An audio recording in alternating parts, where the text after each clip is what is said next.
శ్రీహ. ఓం స్వస్తి శ్రీ గణేశాయ నమః. ఓం మేధా దక్షిణామూర్తయ నమః. ఓం శ్రీ శంకర భగవత్పాదాః ద్విజయంతే. ఓం జగద్గురు అంతర్ముఖానంద వేదవ్యాస భట్టారక శ్రీకృష్ణ పరంబ్రహ్మణే నమః. బ్రహ్మసూత్ర శంకర భాష్యం గుహా ప్రవిష్టాధికరణంలో 7వ భాగంగా చెప్పుకుంటున్నాం. బ్రాహ్మణ వాక్యంలో నిన్నటి భాగంలో బ్రాహ్మణ వాక్యంలో బుద్ధి జీవులు అని పూర్వపక్షం అన్నాళ్ళు కానీ బ్రాహ్మణ వాక్యంలో మటుకి సత్వగుణమును, సత్వం అంటే బుద్ధని ఎట్లా చెప్పారు, అట్లా కుదరదు. బ్రాహ్మణం చెప్తుంది కూడా కుదరదు. పరబ్రహ్మలు బుద్ధి పరబ్రహ్మలు అనేది కుదరదు కదా. బుద్ధి జీవులు కానీ జీవ పరమాత్మలు కానీ కుదరదు. అక్కడ అక్కడ బుద్ధి క్షేత్రజ్ఞుడు అని అన్నారు వాళ్ళు.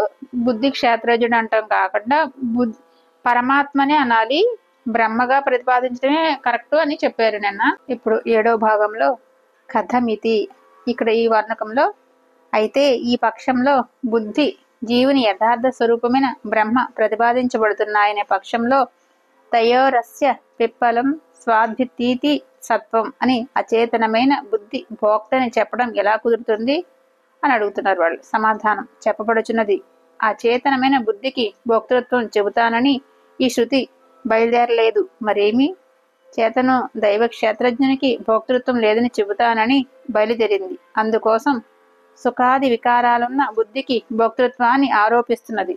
మళ్ళీ చెప్తున్నా, దైవ క్షేత్రజ్ఞునికి భోక్తృత్వం లేదని చెప్తానని బయలుదేరింది. అందుకోసం సుఖాది వికారాలున్న బుద్ధికి భోక్తృత్వాన్ని ఆరోపిస్తున్నది.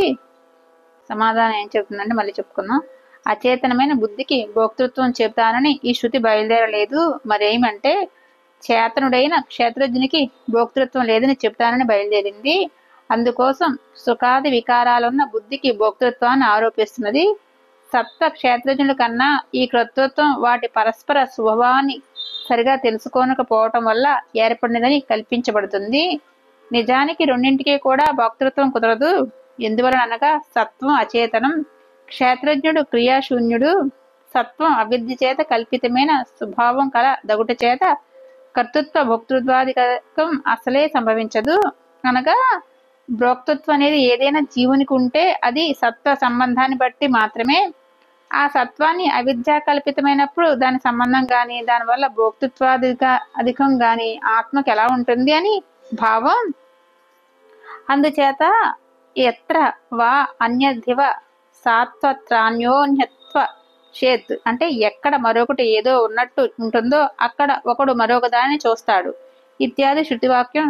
స్వప్నంలో చూడబడిన ఏనుగు మొదలైన వాని వ్యవహారం వలె కర్తృత్వాది వ్యవహారం కూడా అవిద్యా విషయకమే, అవిద్యా స్థితిలో ఏర్పడేదే అని చెప్తున్నది. అట్లే ఎత్ర త్వస్య పశ్యేత్ ఇత్యాది చేత వివేకవంతునకు కర్తృత్వాది వ్యవహారం ఉండదని కూడా శృతి చెబుతుంది కదా అని ఇక్కడ గుహా ప్రవిష్టాధికరణం సమాప్తం. దీని గురించి వివరంగా చెప్పుకున్నప్పుడు ఆ బ్రాహ్మణ పక్షంలో బుద్ధి జీవుని యథార్థ స్వరూపం బ్రహ్మ ప్రతిపాదించబడుతున్నాయని పక్షంలో అలా కుదరదు. బుద్ధి భోక్తని చెప్పడం ఎలా కుదురుతుంది అని దానికి సమాధానంగా చెప్తున్నారు. బుద్ధికి భోక్తృత్వం చెప్తానంటే అలా చెప్తాకేమీ శృతి బయలుదేరలేదు అని చెప్తున్నారు. క్షేత్రజ్ఞుడికి భోక్తృత్వం లేదని చెప్తానని బయలుదేరింది. బుద్ధికి భోక్తృత్వం లేదు అని శృతి చెప్తుంది. నెక్స్ట్ క్షేత్రజ్ఞుడికి భోక్తృత్వం లేదని కూడా చెప్తుంది అని చెప్తానని బయలుదేరిందని చెప్తున్నారు. సుఖ దుఃఖాలు ఎన్ని కూడా బుద్ధికి భోక్తృత్వం ఆరోపిస్తుంది. సత్వక్షేత్రజ్ఞులకున్న కర్తృత్వం వాటి పరస్పర స్వభావాన్ని సరిగా తెలుసుకోలేకపోవటం వల్ల అలాగా కల్పించబడింది. వాళ్ళకి అలా కల్పించి చెప్తున్నారు. రెండింటికి కూడా భోక్తృత్వం అనేది కుదరదు. ఎందువలనగా సత్వం గుణం అనేది అచేతనంగా ఉంటది. క్షేత్రజ్ఞుడు క్రియాశూన్యుడు. క్షేత్రజ్ఞుడేవాడు క్రియాశూన్యుడు అంటే ఏ పని చేయకుండా అట్లా శూన్యంగా ఉంటాడు. కాబట్టి సత్వం అనేది అవిద్య చేత కల్పితమైన స్వభావం కాబట్టి వాటికి కర్తృత్వ భోక్తృత్వాలు అసలు సంభవించవు. భోక్తృత్వం అనేది జీవునికి సత్వ సంబంధాన్ని బట్టి మాత్రమే. అవిద్య కల్పితమైనప్పుడు గాని సంబంధం గాని భోక్తృత్వాది కానీ ఆత్మకి ఎలా ఉంటుంది అని క్వశ్చన్ అడుగుతున్నారు. అట్లా ఉండదు అని భావం. ఎక్కడ ఎక్కడైతే మరొకటి ఉందన్నట్టు చూస్తామో అప్పుడు మరో దాన్ని చూడాలనే ఉద్దేశంతో చూస్తాడు. ఇత్యాది శృతివాక్యం వల్ల కూడా స్వప్నంలో చూడబడింది ఏనుగు మొదలైన వ్యవహారం వల్లే ఉంటది. అట్లా కర్తృత్వాది వ్యవహారం కూడా అవిద్య విషయమే, అంటే మనకి జ్ఞానం కలగనప్పుడు విషయమే అట్లా చెప్తుంది. ఇత్యాది చేత వివేకవంతునికి కర్తృత్వాది వ్యవహారం ఉండదని ఇక్కడ శృతి చెప్తుంది. విజ్ఞానంలోకి వచ్చినప్పుడు అట్లా ఒక కర్త నేనే చేశాను అట్లా కర్తృత్వ వ్యవహారం ఉండదు అని శృతి చెప్తుందని చెప్పారు ఇక్కడ.